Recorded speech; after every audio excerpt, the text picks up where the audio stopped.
Thank you and welcome to FCA International's June safety call.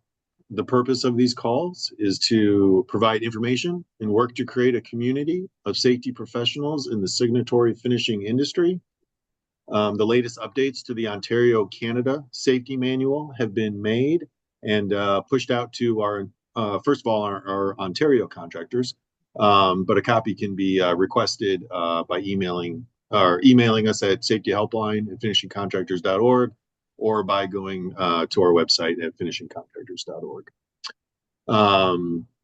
We'll get right into our presentation. Feel free to speak up throughout it. If there's any questions, it's your safety call. And we'd like to welcome Rich Martin, our senior safety professional with OnPoint. Rich, thank you again for being with us today. Thank you, John. Today's June safety call. We're going to be looking at the subject of site safety surveys, or often referred to as just a safety inspection. And we're just gonna, we have not talked about this topic before to the best of our records. And we pushed out a newsletter, Safety Scoop, to FCA on the topic. And, that may be accessible soon after John's review, but let's get into it. As always, we have the safety helpline available through safety helpline email at finishingcontractors.org. The phone number is 844-414-SAFE. Give us a call. If we don't pick up the phone, we will get back to you as soon as we are able to. So any questions relating to safety, general safety, OSHA compliance, sometimes even suggestions on how to do things. But now that Mike's gone, if I don't know it, I'll make something up. So that's a joke. That's a joke, John. All right. Let's look at safety inspections. And normally this presentation would be done interactively. But when we think of safety audits versus safety inspections, a lot of times those terms get used interchangeably. So we want to remember that a safety audit focuses on how is our safety management system doing? Have we addressed all of the issues? Do we have the right programs established? Are we following up on them? And how are we doing in our safety culture? Whereas a safety inspection is much more a thorough examine of the workplace itself. So we want to see, what does the workplace look like? What kind of hazards are present? What kind of potential hazards could we be facing just in next steps or in the next couple days? Are we compliant? Are behaviors being done properly? So that's the difference between an audit versus an inspection. When we do inspections, we have to remember that safety surveys are a integral part of an effective safety management system, along with management commitment, which of course is why you're here. You guys are committed to safety. So you take time out of your day and invest it in just finding out more about what is necessary to be safe in your workplace for worker protections and also for the protection of the company, and also to improve productivity. So safety survey is an important element of the management system, and the purpose is to identify existing and predictable hazards. Really, a safety survey should begin at the planning phase of the operation. Generally, if you're going to start a project, before the project even begins, there'll be an onboarding or a pre-planning meeting where you will get together to identify, hey, these are the site rules, these are the expectations, this is the timetable, here's emergency procedures. And in there, you will walk through the site and you will walk through the area in which you'll be working, and hopefully be looking at it with an eye towards what kind of hazards are we facing now? What kind of hazards could we be facing? And what kind of hazards may be presented by the activities of other contractors in the area? We want to make sure that we have a safe working environment to avoid injuries, incidents, and of course, lost work time. And inspections are also done for accountability. There's an old saying in the military that says, and we're going to revisit it, but it says something like, you don't get what you expect, you get what you inspect. If you don't inspect, the things that pop up that are surprises to you usually could have been avoided with a good inspection. We also want to provide a continuous feedback loop. Remember, inspections are not intended to find fault or to find problems. We don't stand back 100 yards with a telescope and, our little camera and say, haha, got you now, and then walk up to nail somebody for doing wrong. No, our purpose is to establish that safe working environment. And that continuous feedback loop, of course, is communication between the inspector, those being inspected, the organization, maybe even the general contractor site, and also across disciplines. So if you have 3 or 4 jobs running at the same time, lessons learned at one site, a continuous feedback loop would make sure that those lessons are also passed on to the other sites, because tomorrow they may face the same situation. So we're still on why do we do inspections? Remember that inspections are an OSHA requirement. 1926.20 down there highlighted in gold, you see programs, your accident prevention program or your safety and health program shall provide for frequent and regular inspections of the job sites, materials, and equipment to be made by competent persons designated by the employers. That statement strongly suggests intentionality there, doesn't it? We have to frequently and regularly do these inspections for the purpose of inspection, not like, oh, we just happen to be on the site today, let's knock out an inspection real quick and get on with our day. No, we need to get out there for the purpose of doing the inspections. And remember, as with everything OSHA, if it isn't written down, you didn't do it. So make sure that inspections are documented. When we look at different types of inspections, compliance-driven inspections is usually what we're most familiar with, and frankly, what we most fear. The workers on site kind of fear inspections when the guy shows up. All right, everybody take a break, we're going to drink some water and we're going to take some shelter from the heat or lunch. But the real purpose is to avoid the inspector finding you doing something you shouldn't be doing. And the inspector, most of them, they don't like confrontation. They would love to show up and find everything working great, a handshake, a warm, friendly pat on the back. Nice job. Let's keep it up. That's what we're looking for mostly.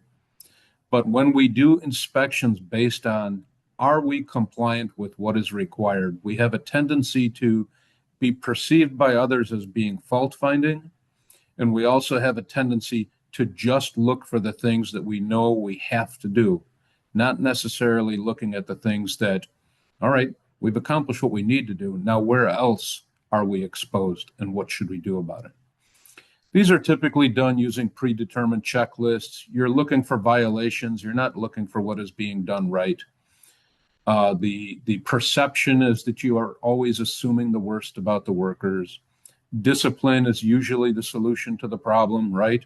If you catch somebody standing on the top step of a step ladder, all right, send him back to the hall. He's fired. He should know better. And that's never that's never the best method to build relationships with the worker that encourage the development and growth of a safety culture.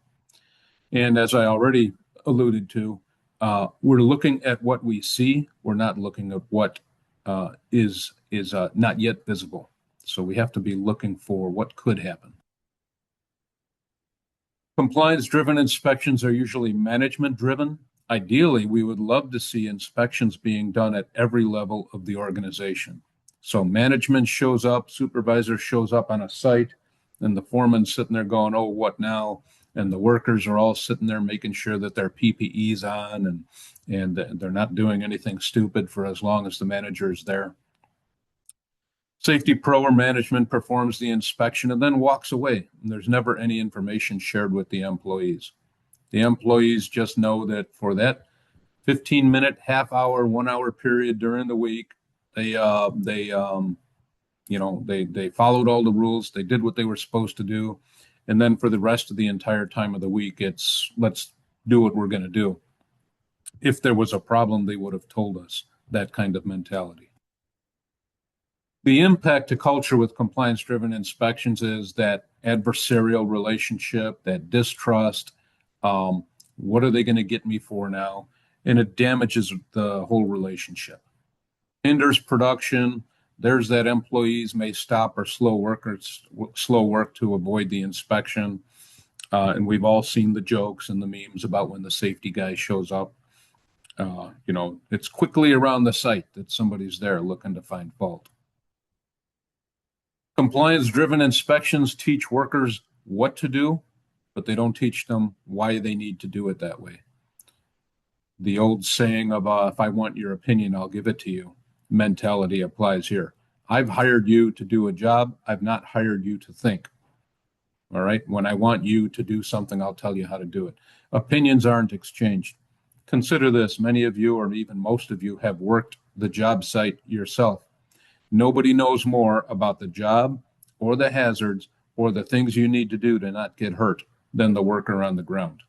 But if we don't talk to them, if we don't find out what they're doing and why they're doing it, and if we don't explain to them why we're looking at what we're looking at, they're just not going to get it and they'll never learn. On the other hand, engagement-based inspections are centered around communication. The purpose is to observe behaviors and discover why things are being done or explain why things should be done in a certain way. When we look at the working interface, we look at what we call the P3 process. So people, plant, and process, or people, place, and process. People, these factors, when you do an incident investigation, you need to look at, all right, what is the people issue that led to this problem? Or the plant place, what is the environmental issue that led to this problem? And then process is how we do things. So let's say a person cuts themselves with a razor knife. All right. We start looking at the people issues and we say, okay, the guy was using the knife improperly. He was drawing the knife towards his body instead of away from his body. He used the improper knife, or maybe he shouldn't have been using the knife for that task, or maybe he'd never had the training. So those would be the people issues. The plant and process place, the plant and place issue is the environment. Was there a contributing factor that caused him to cut himself with that knife? As he was cutting with the knife, he tripped over something on the floor, which caused him to lose his balance, which caused him to lose control of the knife. Or another activity nearby was going on that startled him and distracted him, causing him to slip with the knife and cut himself. Or the process, the way we're doing things. Do we have policies and procedures on how to cut the thing he was cutting? Was he using the right tool? Do we have a process on even training people how to use tools properly? So all of those things together need to be looked at when you're doing not only incident investigations, but also safety surveys. And they all combine to form what we call that working interface. By the way, if you're doing incident investigations and the solution seems to always be, let's go right straight to discipline, that's usually because we're looking at the people issue only. Anytime we do an incident investigation, we need to be looking at all three of these factors and usually come up with a corrective measure that addresses all three factors, not just let's discipline the guy who got hurt or the guy that got caught. We want to correct at-risk behaviors. We want to educate them as to why they're correcting them. If we see someone engaged in an unsafe behavior, is it because they're ignorant? They just don't know? Is it because they're maliciously obedient? They're doing only what they're supposed to do because that's what they're gonna be called on the carpet for, but they don't do anything more? Or are they just being deliberately unsafe? We won't know these things until we communicate. We want to educate employees on the areas of exposure and risk avoidance. When we find somebody using a ladder improperly, for example, it might be better, rather than to take a photo and start yelling, it might be better to ask that person, hey, come down from that ladder there for a minute, let's talk. And then maybe demonstrate how to set up the ladder properly or explain why what they were doing was inappropriate and provide suggestions on, maybe the scissor lift would have been better for this than putting an extension ladder on top of a couple of 5-gallon buckets for a little extra reach. We want two-way conversations. People want to be heard, they don't want to be spoken to. So two-way conversations with the person is one way to do it. Another is to call everybody together and do an impromptu toolbox talk or safety talk based on a observed behavior or condition. And that way the individual doesn't feel like they're being called out. Because after all, you caught the one guy, but you didn't catch the other guy that was doing the same thing 20 minutes earlier, right? And we've all been there. We want feedback from the employees. We want ideas from the employees. They're the ones out there. Safety needs to come from the bottom up as well as from the top down. And when we are done with that inspection, we want to leave with the relationship strengthened and improved from where it was when you first showed up. The purpose here is to get people to not fear the safety inspector, but to start adopting safe practices and even safe thinking. If the inspections are employee driven, trained employees will be observing peers and management. We want no name, no blame. This just happened to me the other day. I showed up at a site and we were walking around in a production facility with very loud equipment and machinery running around. And the director of operations and I were walking around the plant without hearing protection.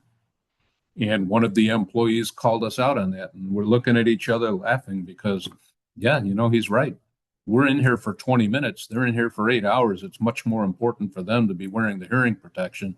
But we need to set that right example. And we need to be humble enough that when a worker calls us out on something that we're doing, we turn that into a teaching moment and say, you know what, you're absolutely right. In fact, sometimes it'll build respect and demonstrate humility to call everybody up and say, hey, guys, so-and-so over here called me out on this. He's 100% right. And if any of you guys see me doing something I shouldn't be doing, call me out on it too, because I'm going to call you out. And we're all here to build each other up. Continuing with the engagement-based inspections. Inspections, we know that they're going to find something wrong because that's the purpose of the inspection, right? Nobody's ever 100% perfect. What I was always taught when I joined with Optimum was if you cannot find anything wrong, you need to document at least 10 things right. It does two things. Number one, it demonstrates that the purpose of the inspection is not to always find fault, but it also demonstrates that a legitimate inspection was done and things that were being done properly are documented so that if your inspections ever do get called into the record by OSHA for something down the road, and they will be, you can demonstrate, hey, this incident, yeah, the guy wasn't wearing fall protection, but here's the last 12 inspections we have, and in every one we have it documented that people are wearing that proper fall protection. This is a one-off. This is not a practice by the company. So, a caveat on that, if all of your inspections only ever find good things, those are not legitimate inspections because nobody's perfect all the time. But if we are going to find bad things on that and we're going to document them on the inspection, we ought to at least make sure that for every bad thing we're writing up, we're also writing up at least one good thing. A good ratio would be, 3 to 1, 2 good things, 3 good things to 1 bad thing would be ideal. And that way the tone of the inspection is not a gotcha. It's much more like, hey, we got a job to do. You're 75% right, but on this one, we need to pick it up. Okay, boss, I get it, and thanks for noticing the things that we did properly. If you use an engagement-based thinking process, employees will know that they're being heard because they'll see you take their opinions into consideration and maybe even put them into effect. We want to make sure we're exchanging information about the hazards. Where are the areas of exposure? Are there any issues that employees are having? Do they have an issue with the site? Do they have an issue with the general contractor? Do they have an issue with another contractor doing other work nearby? These are things that need to be inspected as well, not just are the guys wearing PPE and are their extension cords in good condition.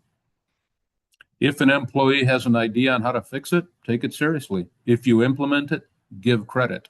A lot of companies, if someone comes up with a good idea or that gets implemented as part of the process, they may give a gift card to the local supermarket or even a cash gift card just as an inducement to encourage other people to provide suggestions as well. You would obviously have to put in criteria and processes to make sure that doesn't get abused. But, incentive programs are, if done properly, it can be pretty effective in getting people involved in safety. Education both ways. You see somebody doing something and you're looking at it going, that's different. Instead of yelling at them, ask them, hey, why are you doing it that way? You may find out that, hey, here's something that we didn't even think about before. And maybe we need a different tool or a different guard or a different process. Or maybe we're identifying the fact that some training needs to be done. If you have a better way, you can provide it. If they have a better way, they can provide it to you. And then you can learn and grow as you establish those as part of your normal practices. Good discussions on highest potential of risk and the best ways to avoid it. I think we're going to talk about falls a little bit. Remember, when you're doing your inspections, that's one of the biggest things you should just start looking at because so many workers are seriously injured or killed just due to falls.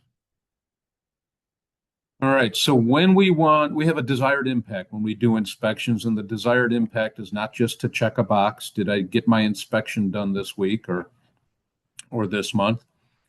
We specifically want to go out for the purpose of doing an inspection. And part of that is we're going to plan the observation.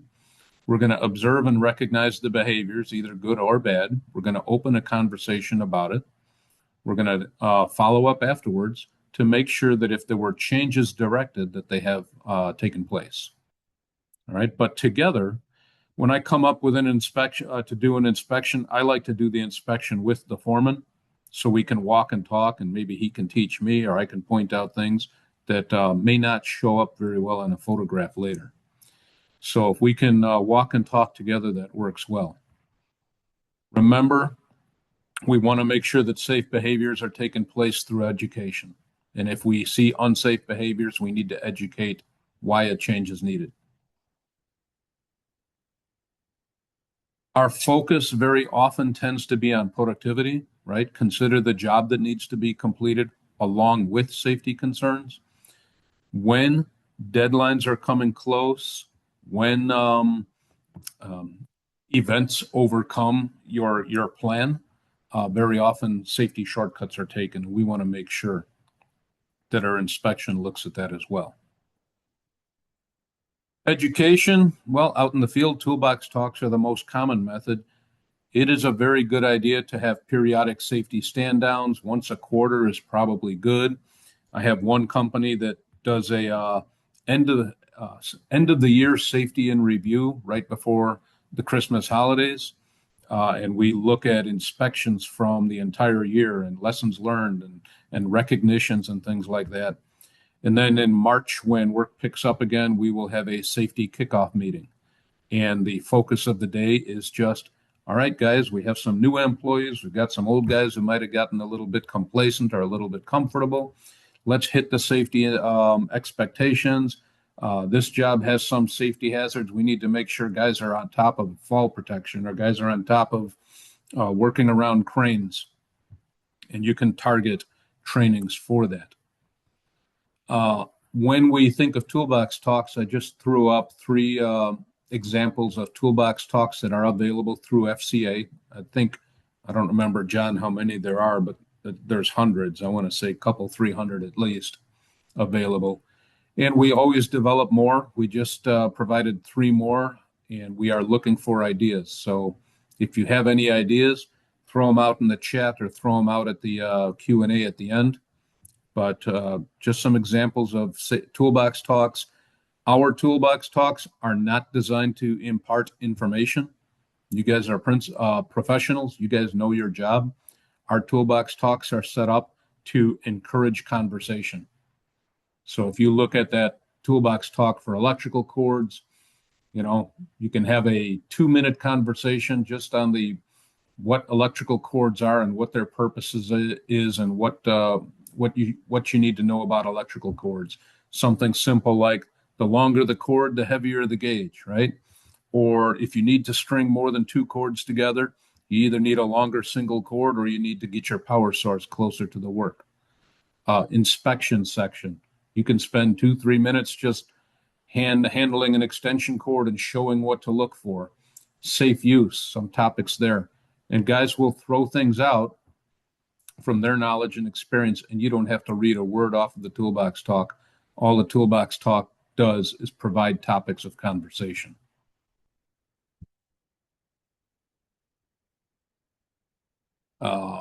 But all right. So when you are doing an inspection or even just standing around doing the toolbox talk, you might, for example, see something off to the side that becomes an opportunity for a safety conversation.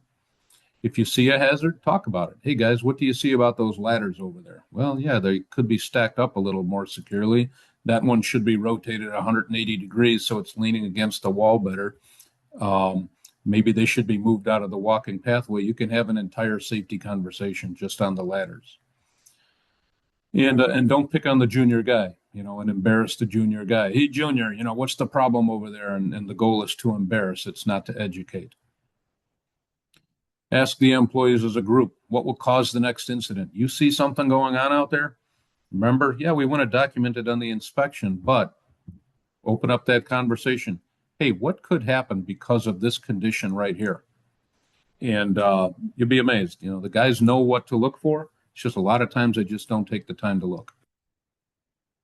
Follow up at the end when you're done with your inspection. If you make change recommendations, especially if it's a critical topic, hey, the next inspections you do, next 3 or 4 inspections you do, or the inspections you do at the other job site, look for it there as well and follow up and make sure that the change recommendations have taken place. One of our guys I've noticed has been writing up every single inspection for fire extinguisher infractions. And, I was a fireman, I key in on that. And maybe I get a little jaded and a little complacent myself, but at some point I sit there and say, yeah, maybe we should be not just focusing on fire extinguishers and other things. And then I'll have the client ask me, why do you keep hitting my fire extinguishers? And I'm like, well, you haven't fixed them yet. It's low-hanging fruit. If you fix it, we won't write it up anymore. So following up is a great way to make sure that you don't have repeat observations. If an employee is involved or if an employee gives a suggestion, keep them in the loop. If you decide to act on their suggestions, let them know. If you decide not to act on their suggestions, let them know and explain to them why or what you're going to do differently. They at least will understand and recognize, hey, somebody listened to me, heard what I had to say, and followed up with me. And they'll greatly appreciate that. So, as I said, intentional. We need to make the inspection the purpose of the visit. We're not just there, oh, we happen to be here, I've got some time to kill, I'll do an inspection. No, once a week.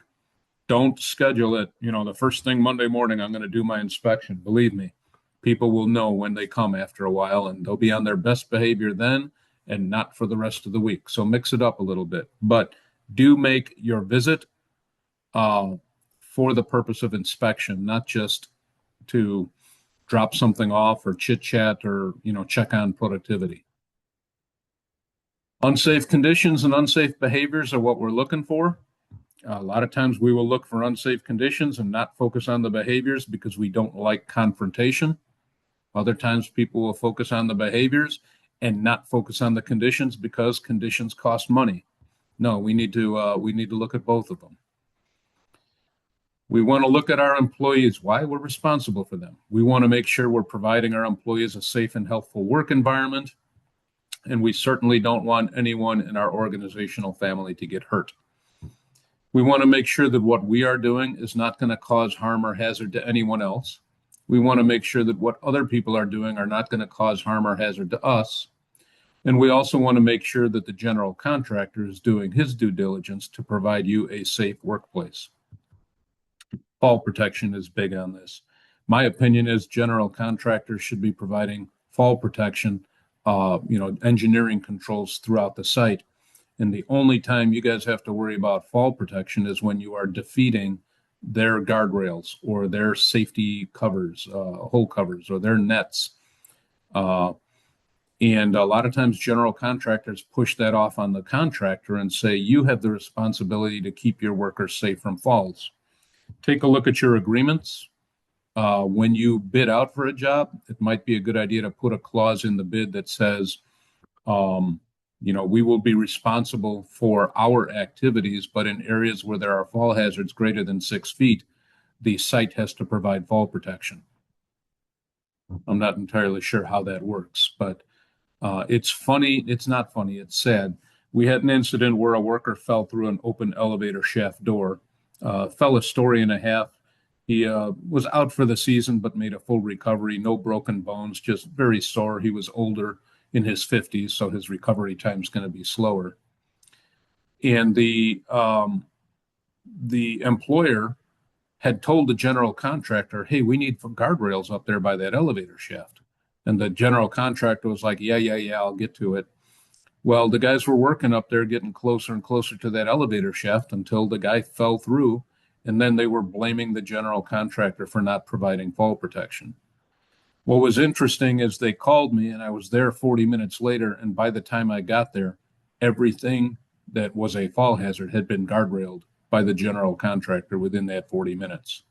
So, an incentive, I guess. But remember that if there are hazards out there that should be provided by the general contractor, don't work in those areas until the general contractor fixes those areas, or you take protective measures to make sure your workers aren't going to be exposed. Periodic is the frequency. Periodic and regular is what OSHA says. So actually, frequent and regular is what OSHA says. But we want to do it in various stages throughout the job, right? We do our pre-planning inspection, and then we don't look at it again until the post-production phase. How did we do? No, the job site changes throughout the day and throughout the week and throughout the project. And every time it changes, hazards change or they get relocated. So we need to make sure that we're on top of it from a day-to-day basis. I think somebody from the company should go out to the sites to do inspections. I think the foreman should also be doing their own daily inspections and turning those in so that they're documented.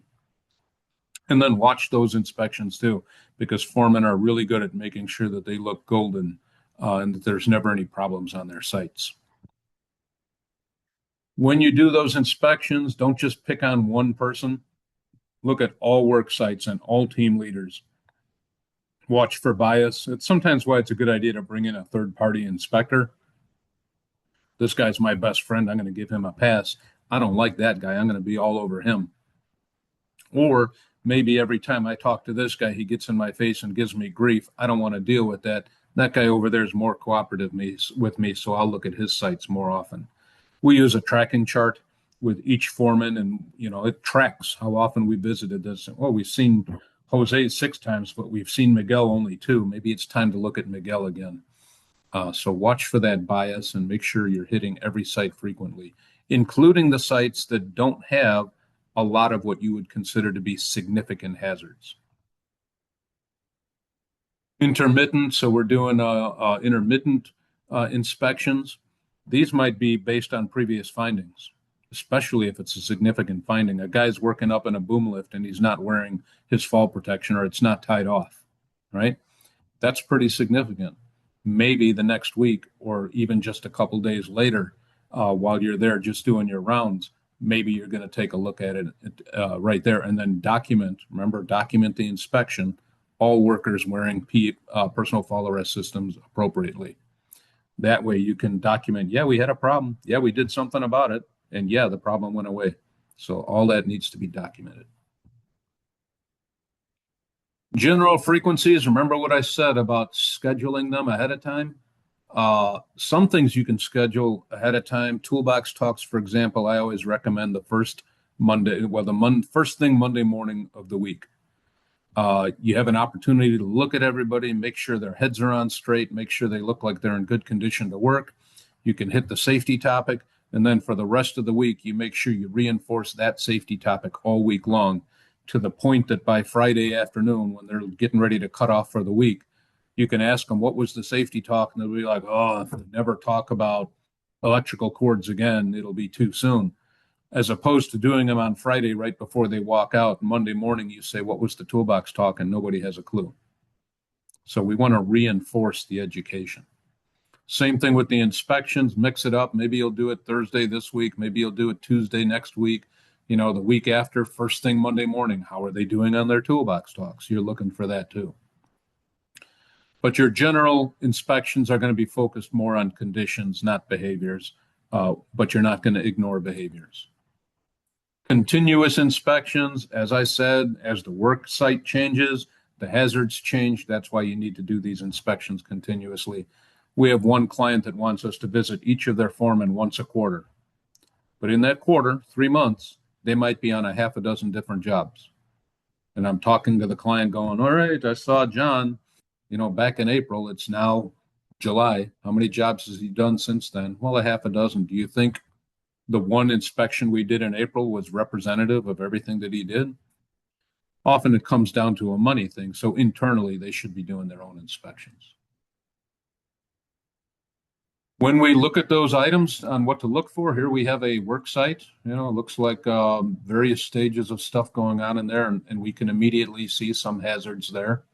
If we were having a conversational presentation, we might notice, well, holes in the floor, general housekeeping is a disaster. Those immediately come to the eye. But we want to look at the whole site. We want to look at tools, equipment, materials, locations, walking and working pathways, trip hazards. What's the air quality like? What else is going on in the site? For our housekeeping, is waste and debris under control?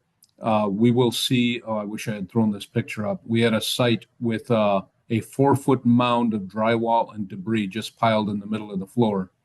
And this pile must have been 20 foot across. And it was all just waste and debris, and they have to walk around it and slip around it. And I'm sitting there saying, what's up with this? Well, we can't haul the garbage out until Friday. Well, okay, but until Friday, can we find a safer way to maintain control? You know, bring in 1,000 gondolas and load up each gondola. And then Friday, all you have to do is wheel gondolas down, whatever method you're going to use. But also make sure any pathways to egress, especially emergency egress, are unobstructed and clear of trip hazards. When we are looking at an inspection site, we have a tendency to look here and see what's in front of us. So up ahead, we can see a guy who looks like he's wearing, it's blurry, but you can see he's wearing PPE. He's got a hard hat. He's got high vis on. If we look closer, we might see, okay, he has safety glasses on. Maybe he's wearing hearing protection, protective footwear.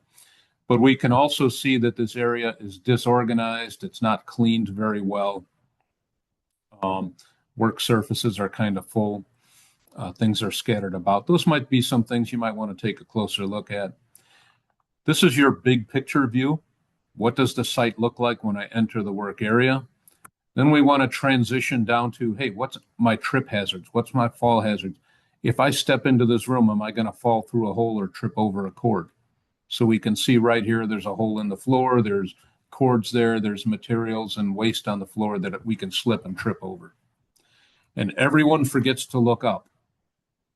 Right? We tend to look out, we tend to look down where we're walking, but we don't have a tendency to look up. Remember to look up as well. There may be things precariously balanced up above. You may be starting to walk under overhead work, scaffolding, scissor lifts, boom lifts, pointy objects, dangling electrical whips that might have live current running through the whips. So we want to look up as well. And there's the big picture. And you can see, yeah, this place could use some cleanup and some improvement. I always say to use a checklist to inspect is to exclude. We had a client that gave us an electronic checklist that we had to go through, and you had to hit every item. There were more than 150 items. You had to hit every item, acceptable, non-acceptable. If it's not acceptable, why? When I got done, there were another dozen items I had noticed that were not on the checklist. So when I sent the inspection report to the client, I had to send a separate email with photos saying, hey, also look at this, this, this, and this. So to list is to exclude. Be careful you don't get too caught up on checklists, or you will only be looking at those things on the checklist. Checklists should be used only to remind you. Don't forget to look at these things. Who's qualified to conduct the inspection? Well, hopefully supervisors, but some supervisors may come from a different discipline. They may not be completely keyed in on what you're doing. They have a great general construction background, but they may not be dialed in completely into your specialty. So they're going to need to be trained on that. Managers, employees, they can all do inspections.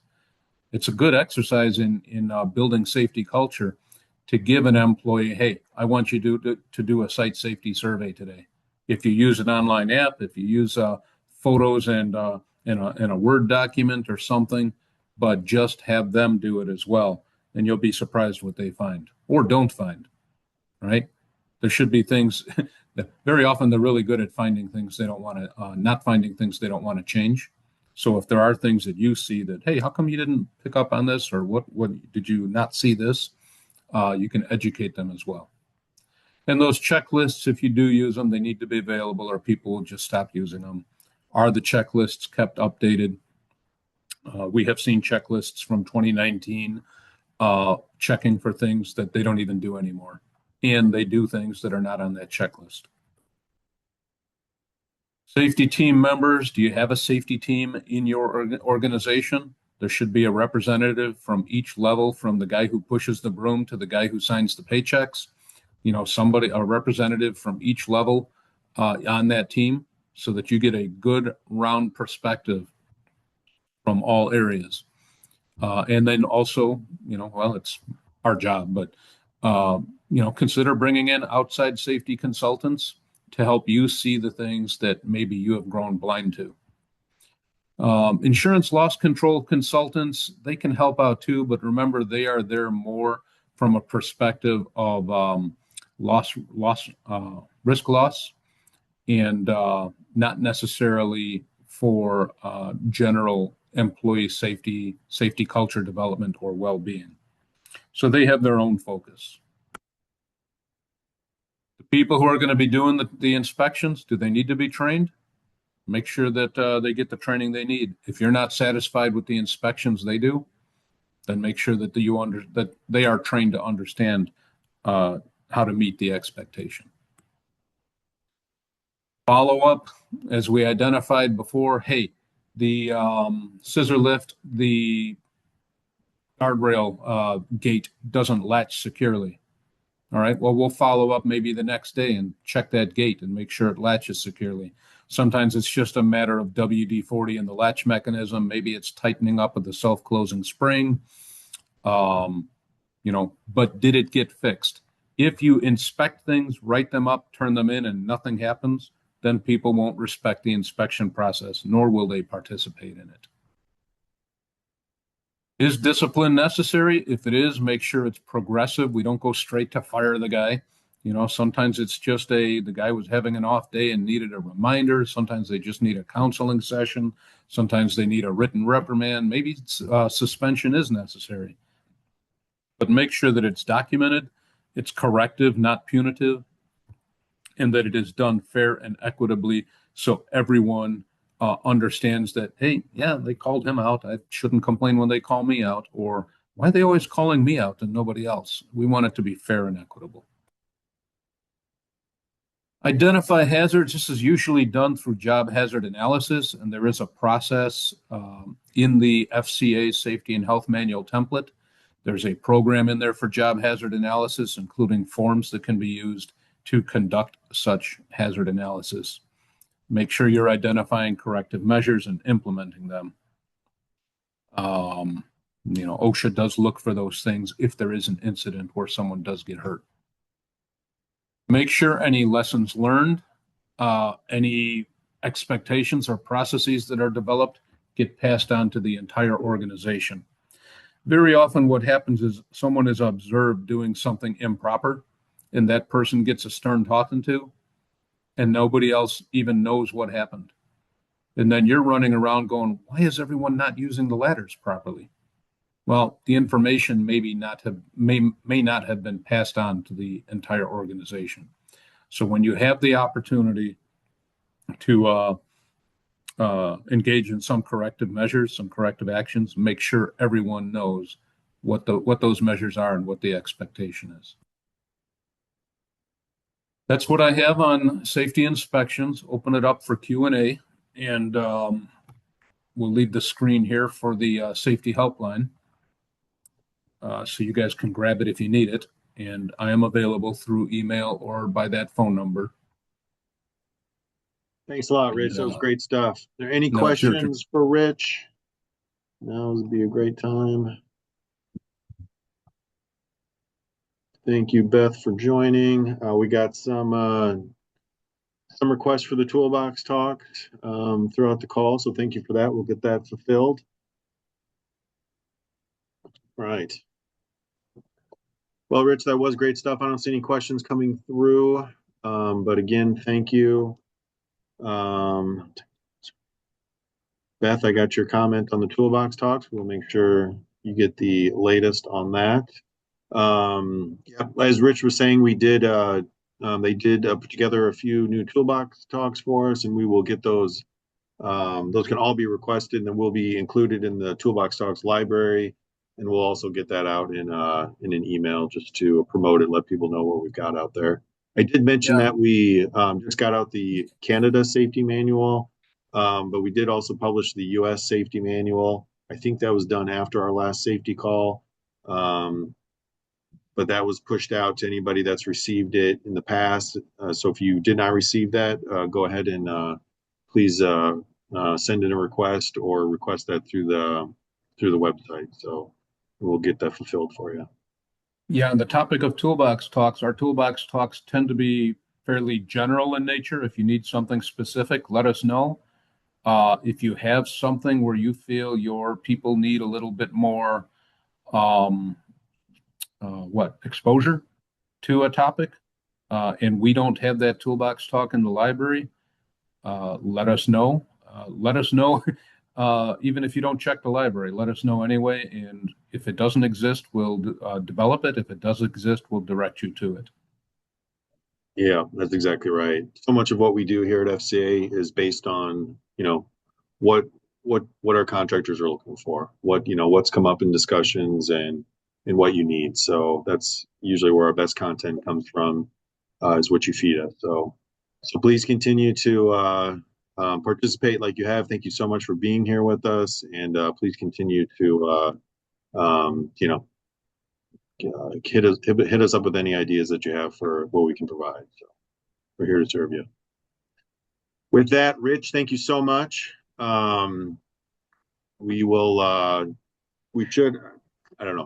have been taking breaks for summertime for safety calls. We'll determine if we're going to do that or not. I really do enjoy these live calls. But we'll let you know what we end up doing for that for next month. But Rich, thank you for the presentation today, and thank you for everybody's participation today. Excellent. All right, we'll see you guys next month. Take care, everyone. Stay safe.